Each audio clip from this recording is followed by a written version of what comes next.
بسم اللہ الرحمن الرحیم۔ ایک شخص نے حضور اقدس صلی اللہ علیہ وسلم سے عرض کیا، یا رسول اللہ، مجھ کو کوئی ایسا عمل بتا دیجئے جو مجھے جنت میں داخل کر دے۔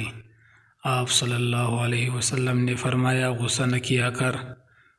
اس نے پھر وہی سوال کیا، آپ نے دوبارہ وہی جواب دیا۔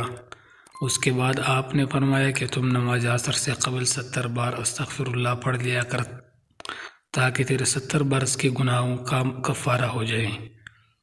اس نے عرض کیا کہ 70 برس کے تو میرے گناہ ہیں نہیں۔ آپ نے فرمایا، تیری ماں کی صحیح۔ اس نے عرض کیا، اس کے بھی نہیں۔ آپ نے فرمایا، اچھا، تیرے باپ کی صحیح۔ اس نے عرض کیا، اس کے بھی نہیں۔ آپ نے فرمایا، تیرے بھائیوں کی صحیح۔ اس نے عرض کیا، ہاں یا رسول اللہ ہے۔ حدیث شریف میں آیا ہے کہ جو شخص آیت الکرسی کو ایک بار پڑھتا ہے اس کا نام اشقیاء کے دفتر سے مٹا دیا جاتا ہے۔ جو 2 مرتبہ پڑھتا ہے اس کا نام نیک بختوں کے دفتر میں لکھ دیا جاتا ہے، اور جو 3 بار پڑھتا ہے تو فرشتے اس کے لیے استغفار کرتے ہیں۔ جو 4 بار پڑھتا ہے تو انبیاء اس کی شفاعت کرتے ہیں۔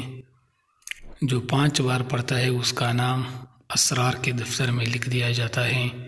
جو 6 بار پڑھتا ہے اس کے لیے سمندر کی مچھلیاں استغفار کرتی ہیں۔ جو 7 بار پڑھتا ہے جہنم کے 7 دروازے اس پر بند ہو جاتے ہیں۔ جو 8 بار پڑھتا ہے اس کے لیے جنت کے 8 دروازے کھل جاتے ہیں۔ جو 9 بار پڑھتا ہے تو وہ دنیا اور آخرت کی فکر سے آزاد ہو جاتا ہے، اور جو 10 بار پڑھتا ہے تو خدا کی اس پر نظر ہو جاتی ہے، اور پھر وہ اس کو کبھی عذاب نہ دے گا۔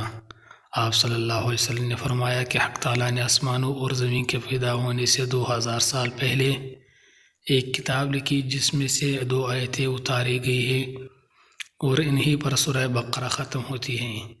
جس گھر میں 3 رات تک پڑھی جائے شیطان اس گھر کے قریب نہیں جاتا۔ دوستوں، اگر آپ کو آج ہماری معلوماتی ویڈیو اچھی لگی ہے تو چینل کو ضرور سبسکرائب کریں، بیل آئیکن کو پریس کریں اور ویڈیو کو لازمی لائک اور شیئر کریں۔ والسلام۔